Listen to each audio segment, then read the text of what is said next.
If you have been on Pinterest lately, you would just see a bunch of AI generated images that is kind of like Instagram, but with less captions and more advertisements. And they all seem to be showing me the same exact 10 outfits, even though I'm searching for things outside of what my algorithm would normally show me. A black blazer, a white tee, a pair of jeans, and some loafers. Congratulations, you just unlocked all of personal style according to Pinterest. Now let's be really clear. I love that outfit. I wear that outfit all of the time. While these like white t-shirts are really my bread and butter and what I like to wear, they're not everything and they're not for everyone. And sometimes it feels like Pinterest is just uninspired. I understand this is like most of social media, but nowadays it just feels like Pinterest is just one giant ad board. Every search I do feels like it's not even packed with good fashion content or inspiration. It's just sponsored posts that is disguised as organic content and like 50 of the same influencer blog posts. You're not developing a personal aesthetic or making thoughtful choices about what resonates with your individual style. You are only seeing and consuming content that is Pinterest sophisticated algorithm that will determine what is most likely to lead to a purchase based on your browsing history, demographic,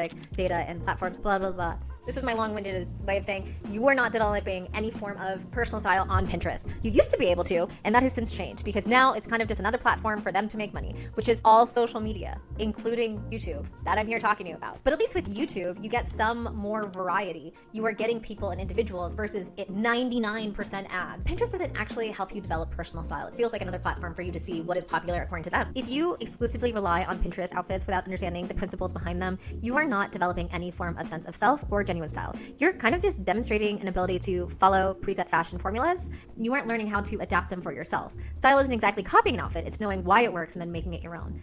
Let's also be clear, sometimes following directions and guidelines is a great way to develop your style because it's a good starting point. As I learned how to style myself, I relied exclusively on YouTube and Pinterest on how to develop those styles. Those outfits are meticulously curated, specifically meant for capturing a single moment in the perfect social media lighting. That is all social media, but it's really not used for the practicalities and the demands of everyday life. They are styled for certain environments so they could be sold to. She might be wearing beautiful Mary Janes, but she's definitely not going to show you the blisters that she got from wearing them. She also might be wearing a gorgeous wool jacket and a wool suit, but she's not showing you how itchy it is because that outfit wasn't lined. Another problem that I personally have with Pinterest is that it lacks diversity in body type. Here's a fun challenge. Look up chic outfit on Pinterest and count how many times you see someone who doesn't fit that European off-duty model standard. Most of the time, these fashion boards are catering to one type of person and it's one aesthetic and it is one definition of stylish. I developed some form of issue with either my body or my hair or my face because I've looked at all of these perfectly curated photos of women. It's not real life women anymore, it's women who have been heavily edited. Finding petite, non-Eurocentric fashion is actually really hard on Pinterest. I have to go actively look on other platforms to find it. Actually, my go-to right now is Vogue Philippines. I've been finding a lot of inspiration from them, even if it's not something I actually have access to. I find a lot of gorgeous inspiration from platforms that are not Pinterest. Not only is it preventing you from expanding your fashion horizon, it is actually constraining them. It's the same formulas recycled over and over again and create an echo chamber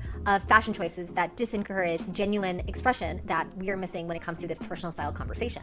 Let's get something straight. My personal style is not very interesting. It is very basic. I like for my outfits to be put together, but not fussy, and it is perfect for Pinterest, but even I get bored and underwhelmed on Pinterest. And as a short woman, I feel like I'm never properly represented, and if you never really see yourself represented, you'll never think you can wear something. So if Pinterest is not the answer, where should you look for fashion inspiration? Well, I always go for a few things. Street style photography, real people, real outfits, real weather conditions, old school fashion magazines and editorial, before they became just glamorized ads. Your hobbies. I have recently gotten back into painting, and mostly because I don't want to buy a bunch of TJ Maxx art. It's also just because I wanted to find inspiration and do something. And I've actually found that since I've gotten back into painting, I have been more inspired to wear different colors. I've been inspired to wear my overalls. I had started just gravitating a little bit more towards not only colorful, but highly functional pieces. Thrift and vintage stores, because what was trendy 20 years ago can be really cool today. Your own closet. Shocking, I know, but you probably already own something cool. And the best way to be inspired by your own wardrobe is to just throw it on. Last but not least, Abisola Amole. I know that I said you shouldn't only go to one source and one person,